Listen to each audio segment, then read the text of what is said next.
Welcome, everyone, on behalf of World Mizrahi, to this 12th Rabbi Sacks Memorial Lecture. I'd like to introduce, welcome, and thank Rabbi Dr. Joshua Berman, who is a professor of Bible at Bar Ilan University. He's well known for his views on the history of Jewish belief and on biblical source criticism, arguing that, in quote, knowledge of the cultural context of the ancient Near East is required in understanding the scriptures. Rabbi Dr. Berman earned his degree as AB at Princeton University and his PhD at Bar Ilan University. Rabbi Dr. Berman is a frequent contributor to Mosaic Magazine, a magazine for Jewish ideas, religion, politics, and culture, and has written there on a variety of topics, including most commonly the Israelite exodus out of Egypt and the current state of biblical studies. On a personal level, I have many warm memories of learning together and from Rabbi Berman at Shivat Har Etzion in the 1990s. It's an honor and privilege to invite him to deliver the 12th Rabbi Sacks Memorial Lecture on the topic of the attribute of courage in Rabbi Sacks's worldview. I'll just note that for the next 2 weeks, because of Pesach, we're going to be on recess. We look forward to being back in Mir Tashem on May 1st with our next lecture. Without further ado, Rabbi Dr. Joshua Berman, thank you very much. Okay, terrific. Rabbi Tarragon, we're good? You can hear me? We're on, excellent, okay. Welcome, friends. First, I'd like to really thank Rabbi Tarragon and Mizrahi Olami for this invitation to participate in this large-scale effort to begin to assess and share Rabbi Sacks's thought. I want to start off by invoking another mentor of mine, Professor John Gager of Princeton University, who I studied under when I was an undergraduate there, and a great man, an Ohev Yisrael, and he was supporting me for many, many years. And I remember that many years after I graduated, when I was already in academia, I shared with him that a book I had written had been reviewed somewhere, and there was one of my first reviews. And he said to me, "Josh, I'll tell you something about book reviews. People think book reviews are about the book. They're not. 3/4 of what you get from a book review tells you about the reviewer, and only about 1/4 do you really learn about the book." And it seemed to me that that's also true about Hespedim. And so I say that as a bit of a disclaimer today. I am going to share Rabbi Sacks's thought, but I think that probably all of these shiurim, each of the mechanchim and mechanchot, rabbanim, and talmidei chachamot, that are sharing Torah with you, you get a prism into Rabbi Sacks from who they are. So I say that just as a disclaimer. This is Rabbi Joshua Berman's Rabbi Sacks. I want to say that this hasn't been easy for me. I had a tremendous zchus of having personal mentorship from Rabbi Sacks over 30 years. I think I met with him personally about 10 times in that period. He wrote blurbs for 2 of my books. I heard him speak 5 or 6 times, I think. Got 2 letters from him and 2 phone calls. I can't even imagine doing the things that I do, kind of a little bit as Rabbi Tarragon intimated, kind of, pushing the envelope with some things, fighting the good fights with others. None of this would be happening without Rabbi Sacks's inspiration and guidance and support.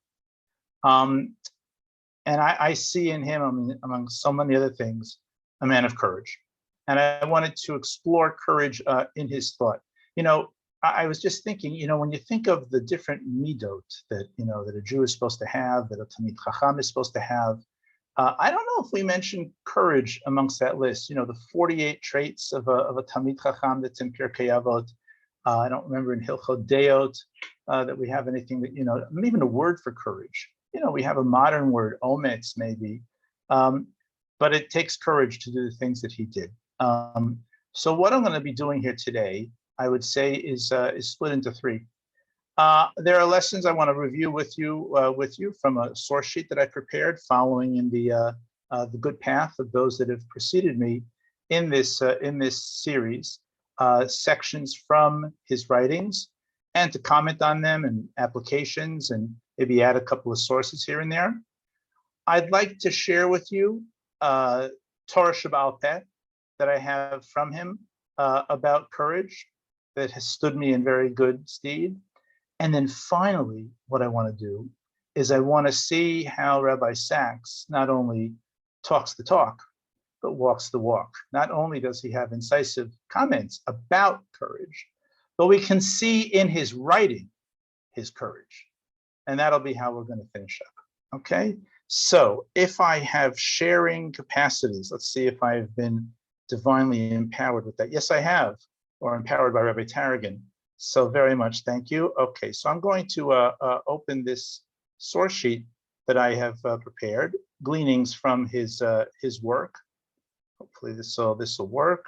Okay, let's see. Am I able to go down, scroll down? Yeah, terrific.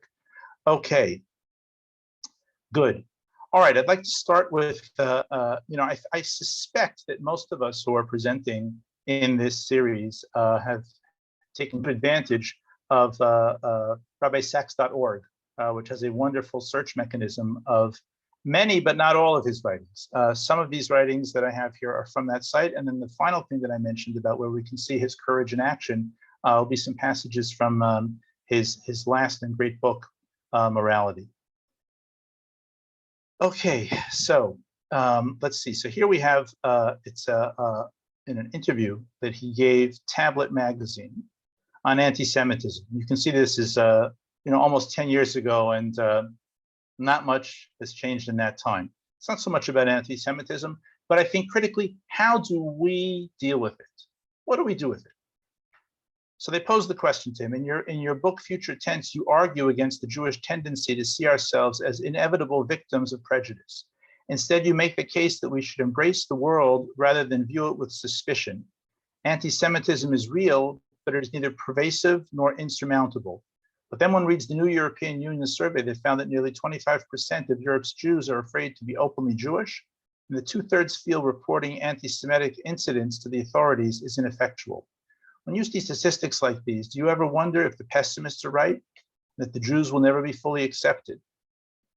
And he answers, the fact is that I think these are self-fulfilling prophecies. Take the case of Britain, for instance. I just retired, right? This is after he stepped down at the age of 65 from serving as the chief rabbi. He says, I just retired, and I think that there were some very nice tributes from very senior figures in British life, including our future monarch and prime ministers and archbishops of Canterbury. So if you go out and make friends, you'll find that you have friends. That is what American Jews have done, and the end result is that Robert Putnam at Harvard discovered in American Grace that Jews are the most liked and respected group in America. So if you go out to make friends, you find friends. If, on the other hand, you turn inward and you're fearful, as Jews in mainland Europe have been, not without reason. I mean, there is real anti-Semitism out there.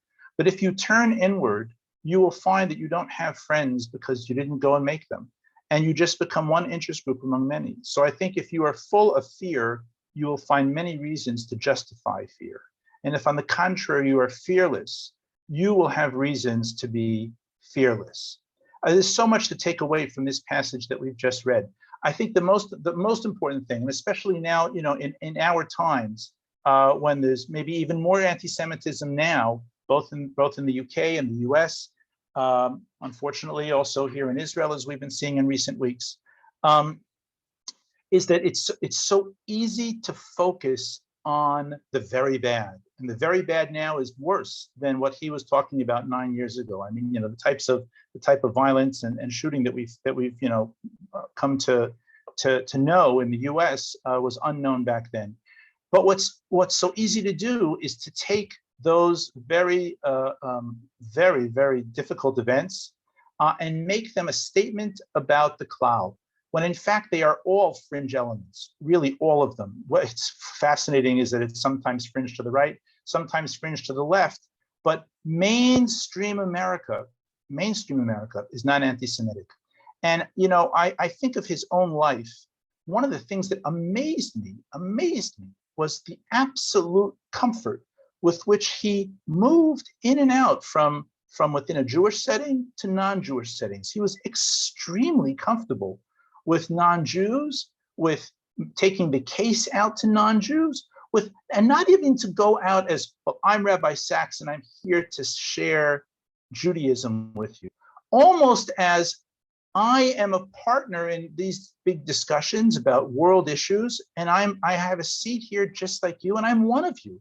Of course, I'm different, obviously, in terms of the lifestyle that I live, but he felt totally at home. And I think that he, from a very early age, he talks about so often about his experiences at Cambridge, and especially with his mentors, none of whom were Jewish there, of just how comfortable it was.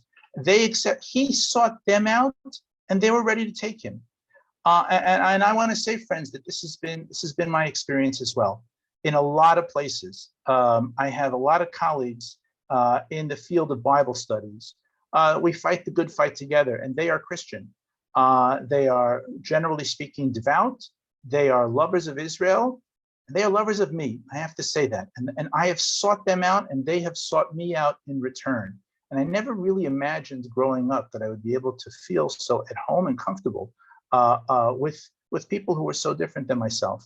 I'm seeing the same thing now. Also, some of you may know I've led a couple of trips to Egypt, of all places, in recent months, and it's mind-bending. I can still remember. I remember as a youngster sitting next to my father in shul on Yom Kippur in 1973. And Mom and Dad, if you have managed to find the link and tune in, it's great to see you. Well, not really. It's great for you to see me, and a wonderful zchut that I almost never have to share Torah with you. And this is a call out to my parents, George and Rachel Berman, who I hope are amongst the participants there in Boca Raton, Florida. I can still remember being in shul that Yom Kippur morning, and the rabbi getting up and saying, Israel has been attacked. We don't know by whom, and we don't know from where. And to take religious Jews now to Egypt, it's really remarkable. I've gone jogging on my own and have had Egyptians cheer me on and wish me sabach al khair, like boker tov. And we've walked with a whole group of Jews, kippot, just like this, open, through the shuk of Cairo, and the only attention, densely crowded, and the only attention that we really got was from the hawkers who would approach us looking to sell their wares, saying shalom uvracha, shalom uvracha. And everywhere we went, all the hotels, they were bending over backwards to help our mashgiach make sure that everything was being done kedat v'din in terms of kashrut.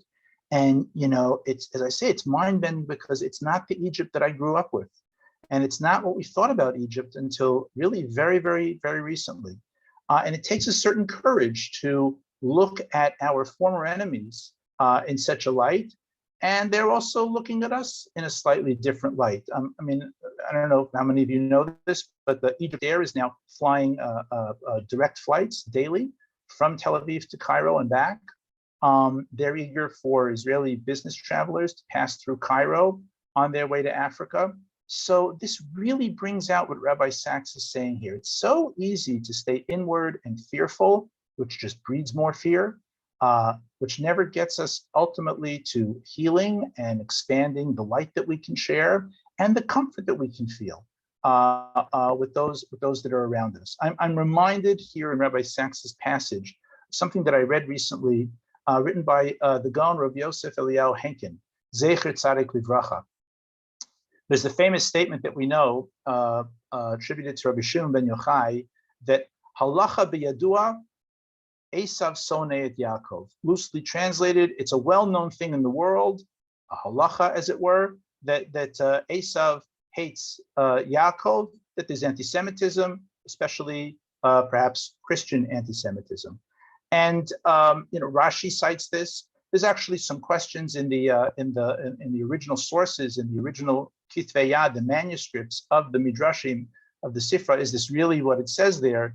It might be that what it says is Halo biyadua. Isn't it known that Esav hated Yaakov? In other words, it's not talking about Jews and Gentiles. It's talking about Esav and Yaakov. But what's really important to me is what Rav Henkin said about this. Now, just you have to know that Rav Henkin knew a thing or two about anti-Semitism. He fled the Soviet Union in 1921 when they shut the shuls, and that's when he came to the US. So he knew about anti-Semitism, and he said there is no such thing as halacha biyadua. Esav Sonei Yaakov, that there's this kind of built-in law of nature about the world, that there's anti-Semitism, or there's particularly Christian anti-Semitism. He said, it's psychology 101. It's almost the words, he doesn't use quite those words, obviously, but it's very similar. He says, look, if you look at a group of people and you say, they hate me, don't be surprised when they hate you. And if you look at a group of people and you say, maybe they are ready to accept me on equal terms and to treat me with courtesy and respect, if you look at them that way, don't be surprised if in the end that is what comes. And I think that Rabbi Sacks' enormous, unparalleled success in communicating the values of Torah to the world are because of that courage that he had to say, these people are very different from me. Perhaps as a culture, they even have a background of anti-Semitism, but I can talk with them, and I have grown up with them, and I'm going to give them a chance here in the post-World War II period, and let's see where it goes. As I like to say, you can say that Rabbi Sacks was like a prophet unto the nations, and maybe nobody before Rabbi Sacks ever gave Yiddishkeit or Jewish ideas over to the nations. You'd have to go all the way back to someone who really even aimed to do that. You'd have to go back to like Yirmiyahu and Yechezkel and Navi.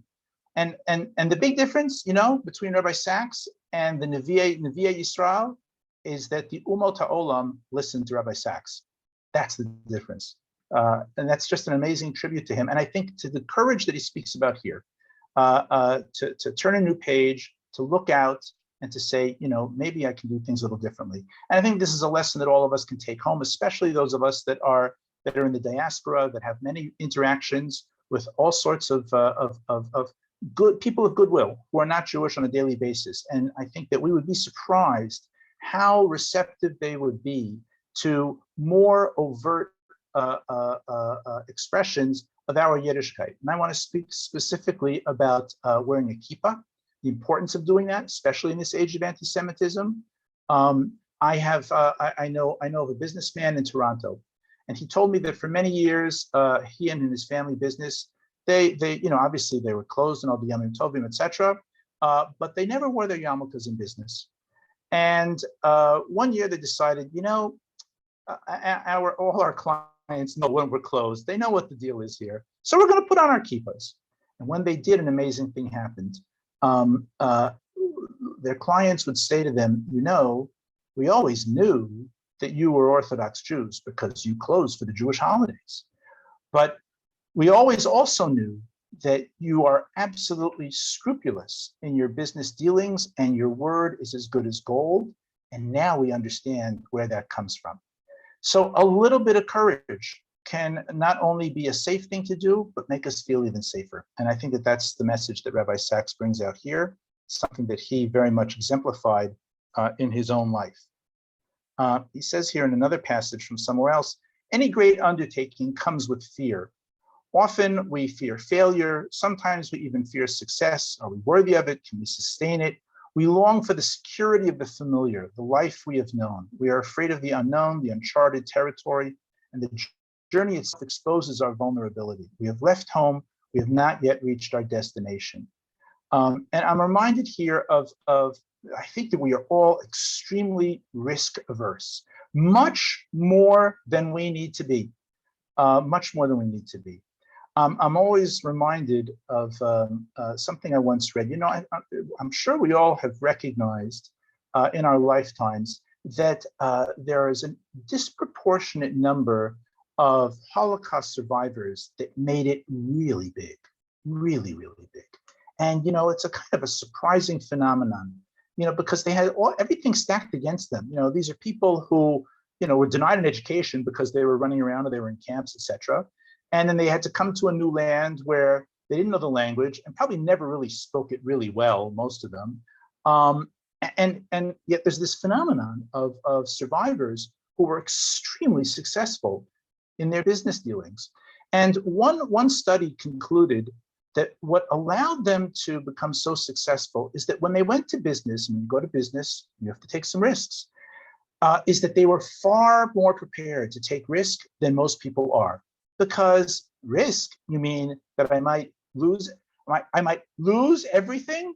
This is everything? Come on, give me a break. In other words, having faced risks every hour, every minute, for years on end, they were sort of, I would say, battle hardened in a certain way to endure risk and therefore to capitalize on it as well.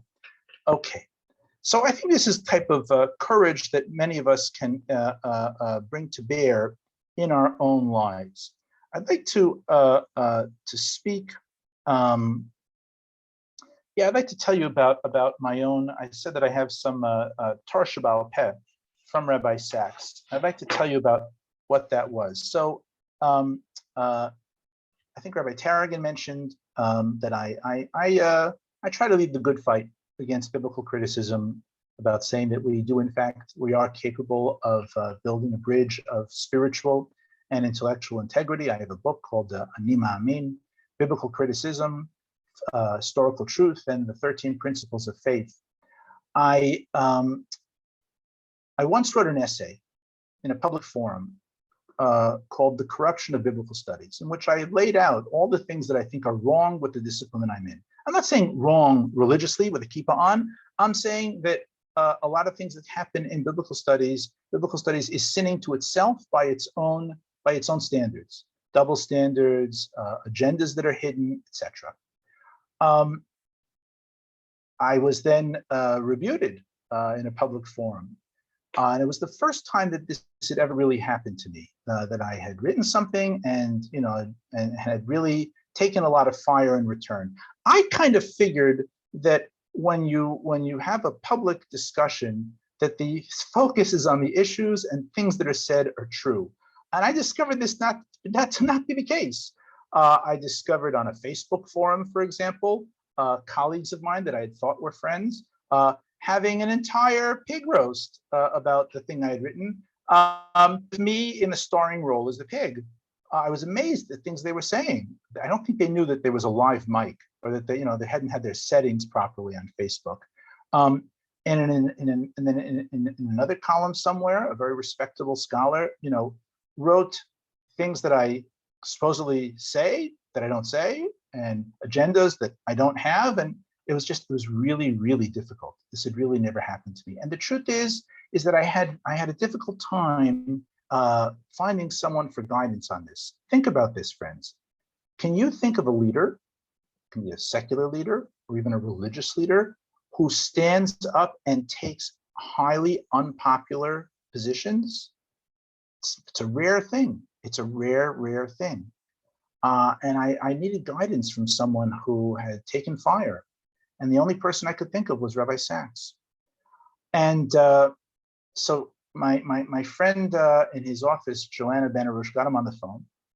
And he said, "Oh, you've taken fire. That's wonderful. It'll make you stronger." I thought to myself, I don't think when a child is eating his spinach and someone says, "Eat up, it'll make you stronger," I don't think that makes the child relish the spinach a whole lot more. And at first I thought, oh my gosh, what am I going to do with this? And then he said to me, "Listen, I'm going to tell you how it is. When you're the subject of public scorn and criticism, there are 4 things you have to know. It's a 4-stage process." And I was amazed, he had it on the ready, as if I guess when you've gone through it as much as he has over the years, you kind of have the manual for how to deal with this already at your fingertips. He said to me, number 1, he said, you have to know that it's always going to hurt. But you have to know together with that it's just words. And you will be surprised that even though you read, and it's online and they talk about you and they say the things and they're not even true, the things they say, and you say, "Oi, Gewalt, Gewalt," he said, you'll see. A day or 2, a week or 2 or 3 will pass and the sky hasn't fallen. It's unbelievable how quickly this stuff just washes by. Then he said, number two, you have to remember that when you are attacked publicly for having taken a position about something, it's really not about you. Because the position that you're taking is not personal. You're taking it because you believe it to be true, because this is the Ribono Shel Olam's truth. And so since it's not about you, but it's about the Ribono Shel Olam, so then you don't need to feel badly for being the subject of some people's criticism. And that'll give you a little bit, as he said. Number 3, he said, and if you're really sticking up for opinions that are important, that are true, that are timely, then you will find that you'll begin to get feedback from people from all over. And they will tell you that you have given them their voice and that they've been waiting for someone to say precisely these things. And when that happens, he said to me, you will feel buoyed, you will feel confident and invulnerable, because you will know that you are serving the world, serving a Kadosh Baruch Hu. And he said, and finally, once you have that confidence and that sense of invulnerability, what will happen is that you will look at those who heaped scorn on you in a totally different light. You will look at them charitably and magnanimously. So I want to tell you, friends, the amazing truths that I learned about this. Number 1, yeah, it's really true. Like, yeah, I had all sorts of stuff dumped all over me online by respectable people. And you know what? The sky didn't fall. And a few days, weeks later, very few people seemed to remember it. I was amazed. And the second thing was that, thinking about the things that I do because they're true. I do because this is the ratzon of the Ribono Shel Olam, the will of the Almighty, as I understand it. Is itself empowering. It's not about me. They can say it about me, but it really isn't about me. I'm just here as a shaliach, as an agent of the Almighty. And number 3 was the truest of all, that, wow, when people begin to come around and say, yeah, that makes so much sense. Thank you. We've been waiting for someone to say something like this. I've never felt anything like that in my life. It truly is buoying, and it definitely does help you move on and endure perhaps more difficult moments. Now, as far as that last answer that he gave, that once you have this sense of invulnerability, you will then view those that have heaped scorn on you with charitably and magnanimously. So let me say, friends, that I'm still a work in progress. I'm not yet on Rabbi Sacks's level on that, on that score. Okay, I want to go on now to courage, particularly in leadership. And here's a section that Rabbi Sacks has from his Covenant and Conversation series, and it's on some sukkim in Devarim Lamed Aleph, when Moshe Rabbeinu is passing over the reins to Yehoshua. And there's 2 psukim, because the reins are really passed over to Yehoshua there twice. Once by Moshe Rabbeinu, and then once by Kadosh Baruch Hu, in very similar language, but with one difference. So in Dvarim Lamed Aleph Zayin, you have it here at the top. I'll read it in the Hebrew. You have it right underneath in the English. Vayikra Moshe Yehoshua v'yomer elav l'nei kol Yisrael chazak ve'ematz ki ata tavo et ha'am hazeh el ha'aretz asher nishba Hashem la'avotam latet lahem v'ata tanchilena otam. Ata tavo et ha'am is kind of a strange syntax. Ata tavo means you will go with the people. But then later in that parak, when Hashem is giving Yehoshua the mandate, it says, and this is pasuk Chaf Gimel there, Vaytzavet Yehoshua bin Nun v'yomer chazak ve'amatz ki ata tavi et bnei Yisrael. Not you will go with bnei Yisrael, you will bring bnei Yisrael. El ha'aretz asher nishbati lehem v'anochi ayeh imach. Okay. Now Rabbi Sacks says, listen to them, and they sound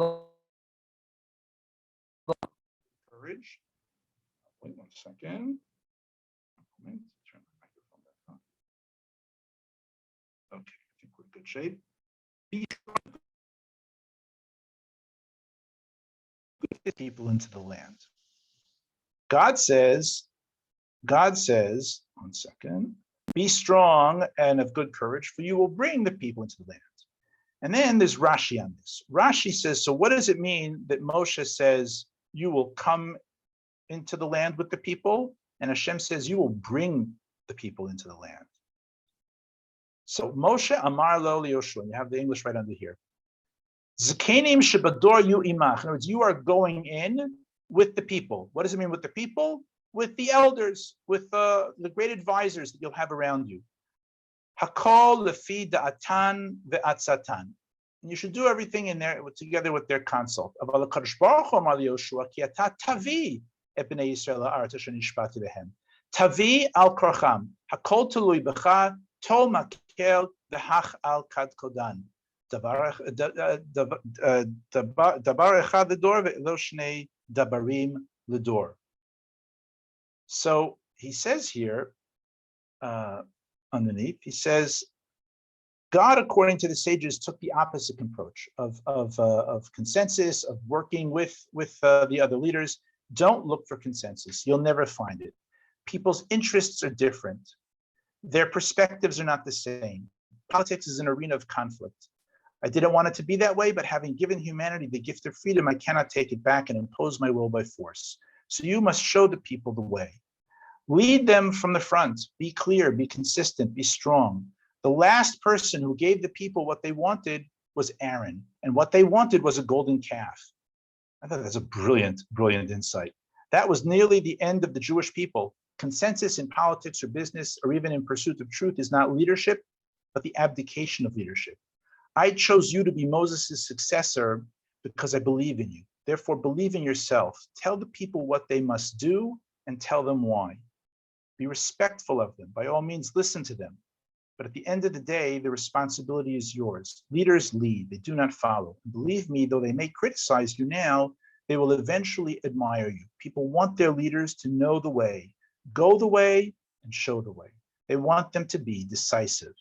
It is not the job of leaders to give people what they want. It's the job of leaders to teach people what they ought to want. Okay.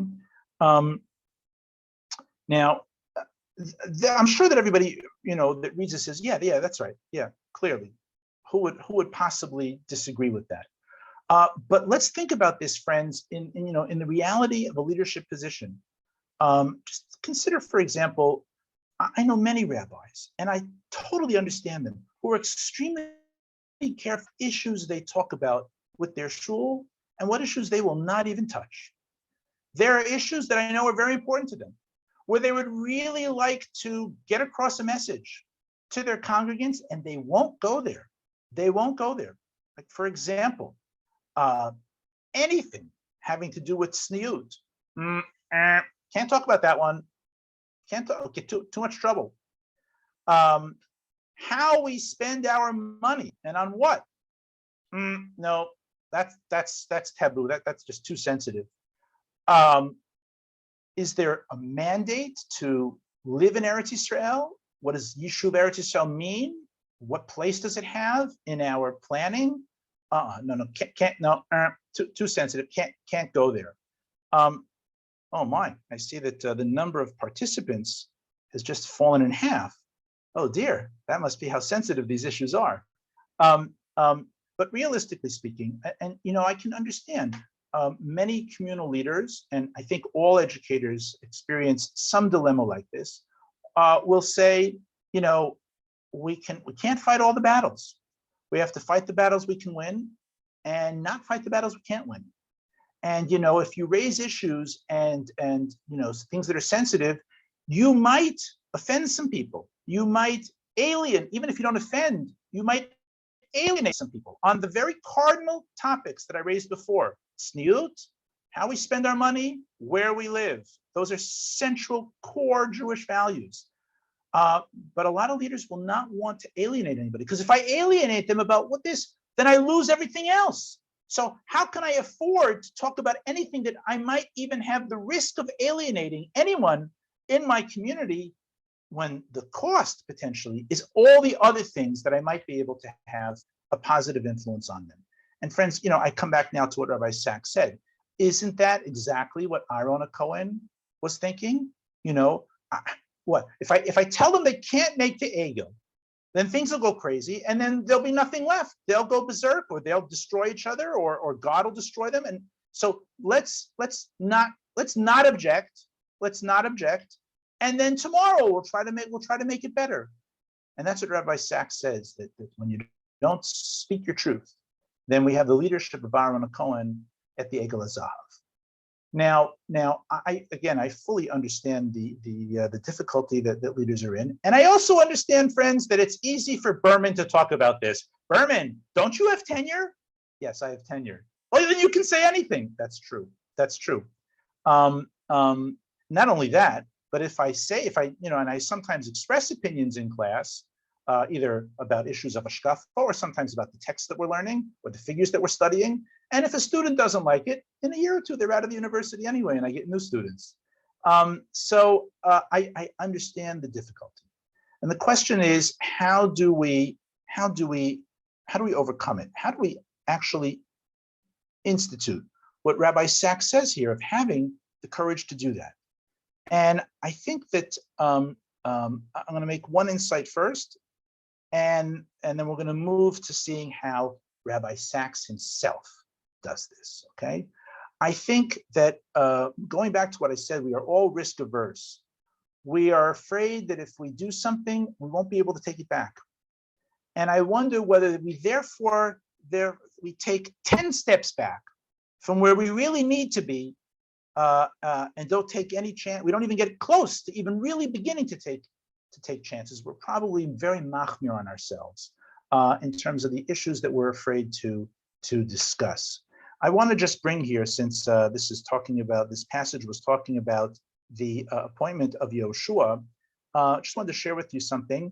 In the first parak of Yehoshua, Hashem says to Yehoshua 3 times, chazak ve'ematz, to have courage. And it's kind of interesting to see what this phrase refers to in the opening parak of Yehoshua. So the first chazak ve'ematz is said to Yehoshua. This is in pasuk vav. It's here. Chazak ve'ematz, have courage. Ki ata tanchil et ha'am. You are going to be apportioning the land to the people. Et ha'aretz asher nishpati la'avotam latet lahem. You are going to be apportioning the people, their land, and in that chazak ve'ematz. Well, why does that need chazak ve'ematz? We're just giving out the land. I think the answer is, anytime you have a budget, that's when you need courage to tell people, no, you're only getting this, and you're only getting that, and you're getting something else, and you're going to get later on.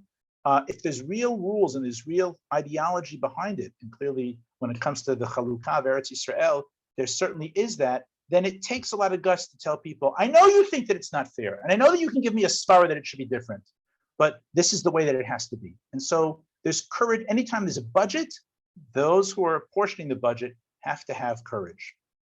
Number 2. The third one is the easiest one, chazak ve'ematz, about fighting in Eretz Yisrael. That's the understandable one. Here's the second one, and this too we need to understand.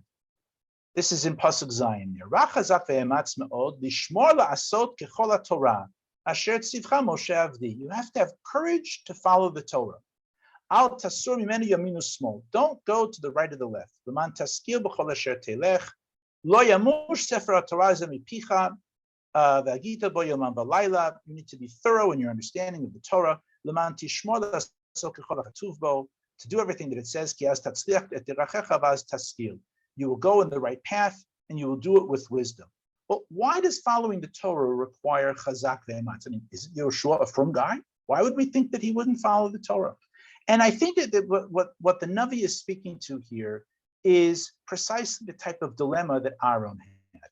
It's not the question of, Yehoshua, you should really put on tefillin every morning. That obviously. The problem becomes when you have a crisis of leadership and the people want one thing, and that might not be exactly what the Torah wants, but maybe we should give in on Monday so that the rest of the week we can do it the right way, so that we can come back and bring the people back to the right place. There are never to be compromises. What's right is right. I once taught an institution that paid its salary half in shekels.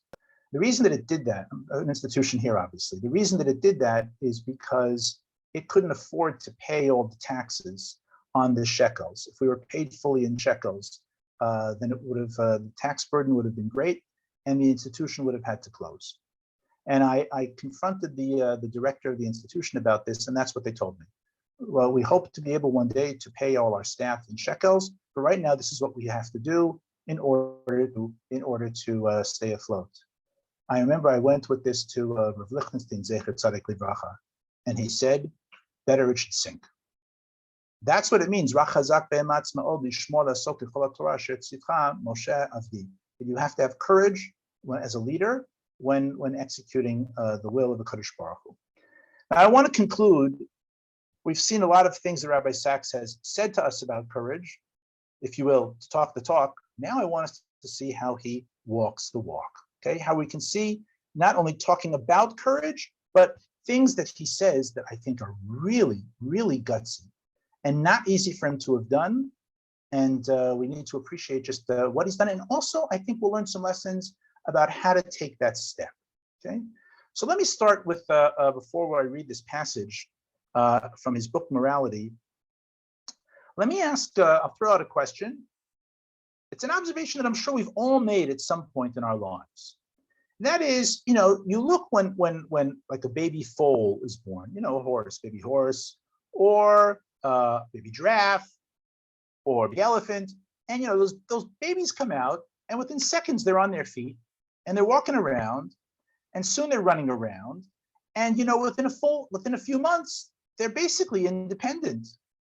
And then we look at what happens in the human birth process, and baby comes out, and it's a baby for a long time, and it's a youngster for a really long time. And this isn't even just a question of teaching children, the complexity of what it means to be a human being. Even their physical development takes a really, really long time. Now think about, why is that? Why is that? If you'd asked me, I would have said, well, this is what the Ribono Shel Olam wanted. That's the way it is. What else is there to say? Okay. Now, let's look at Rabbi Sacks. So one of the big topics in his book, Morality, Restoring the Common Good in Divided Times, is an issue that he talked about an awful lot, especially outside of Jewish frameworks, and that is the family. The family. And this is what he says about this question that I've just asked you. In the course of its evolution, a unique challenge was posed to Homo sapiens. Two factors. We stood upright, which constricted the female pelvis, and we had bigger brains, a 300% increase, which meant larger heads. So human babies had to be born more prematurely than any other species, and thus needed parental protection for much longer. This made parenting more demanding among humans than among other species, the work of two people rather than one. Friends, do you see what he has done? Rabbi Sacks buys into evolutionary biology. And not merely that, the plants we see today can adapt to climate change and things like that. He's talking about human origins. We stood upright, and the pelvis developed a certain way, and the brain developed a certain way. Wow. I mean, this has implications for what he believes about what we call Briat HaAdam. And, this description here doesn't sound like certainly a literalist reading of, either Breshit Aleph or Breshit Bet, where it sounds like just, poof, and there was man fully formed. Now it's very interesting. This is something he writes about evolutionary biology in a lot of places. But here, to take this about the creation of man, it's clear that he feels that there was an evolution. Now, I'm sure that he has a very well-reasoned and a theologically sound full development of this. Where is the Tselem Elokim in this? Where is what we might call the moment of Briat Adam HaRishon? I'm sure he has a way of saying this. I'm not aware of anywhere where he lays it all out. And I wonder whether, on the one hand, and I know that he says this, he says he is committed to science when it's solid. He follows the Rambam. You must be committed to the science. You cannot say that the science is sheker. If the science is truly, strong, then that's what must guide us. That is what's coming out here. But to talk about, the evolution of man from earlier primates is a gutsy thing. Now, again, I suspect a lot of people have read this passage, a lot of frum people, and haven't noticed that, what he's done here. So I think that we can say two things about how Rabbi Sacks has the courage to speak his truth. okay? Number one is that he kind of hints at it. He doesn't, I don't think you will ever find in any of his writings, one of those blog posts, one of those, covenant and conversation pieces. Okay, here it all is. Rabbi Sacks on the evolution of man from the primates, but just not going to find that. Well, he will do that I've discovered this too. It is much easier to kind of push the envelope to say something sensitive in a book than in a blog. You do it in a blog, you catch hell for it. You do it in a book, you don't. And it's not because no one reads the book. A lot of people have read this book, Morality. Oh man, it sells like hotcakes. And the reason I think is that it's couched in a larger discussion, which is about Torah values. And the whole thing is a very, very strongly pro-Torah and good expression of things that all of us would sign on to. And by slipping this in, he lets you know where he's at. Maybe he plants some seeds for us that we might also think in this way, but he doesn't hit you over the head with it. The second thing is that by putting it in a book, he's able to have a passage like this in a much larger envelope of Torah values and Torah analysis, where his bona fides as a Torah authority, as a Rav, as someone who's unquestionably devoted to the Masorah and devoted to a Kadosh Baruch Hu, it creates a safe space to do little experiments like this. And I think that this can give us a header for, or perhaps an eitzah, a tip, for those of us who might have ideas on any issue that we feel are true, that we feel we want to share, that we're afraid how the response will be. We're afraid of alienating those that are in our audience because we want to be able to educate them and inspire them in so many other things. And maybe the key is to do like Rabbi Sacks has done here. You don't say it head on, you can say it from the side, and you say it to those that are most devoted to you. Anyone who picks up his book, where is it? I have it here somewhere. Morality, I had it. Anyone who picks up his book, Morality, is doing so because they want to learn from Rabbi Sacks. These are his strongest supporters. These are the people who are so devoted to him that they've plopped down the money and the time to read the book. So when you're with those that you feel the strongest connection with, they're the ones who aren't going to write you off right away. They're the ones who are going to say, oh, he said that sentence, I can't believe that. So you don't do it in a drasha. Maybe you do it in a shir with the balabatim that are closest to you. Maybe that's what we learn here. Now, if you think this is gutsy, think about this. We all know, friends, and with this I'm going to conclude, we all know the age we're living in, the agendas that are out there about family. What does family mean? What constitutes a family? What constitutes a marriage? And oh boy, if you don't say the right things, in the cancel culture that we are in, you are finished. Okay? Now consider that. What is a marriage?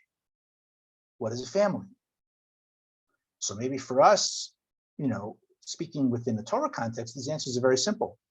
But speaking within the wider context of the cultures that we live in, these answers are no longer simple. And you better be very careful what you say out loud. Now think of the dilemma for Rabbi Sacks. Rabbi Sacks was not just getting up in front of a shul and giving a Dvar Torah to from people, but Rabbi Sacks was looking to take the ideas and the ideals of the Torah and to present them to the wider world as truth. To a wider world, most of whom are not religious. Those are his audience. What are you going to do with this issue? Maybe you don't know. Maybe you don't even talk about it. There's plenty of things to talk about. He's very popular, very popular writer, Rabbi Sacks. There's all sorts of wonderful issues to talk about that are not going to push anyone's buttons. Marriage? Who gets married? Woo, look out. Well, look what he says.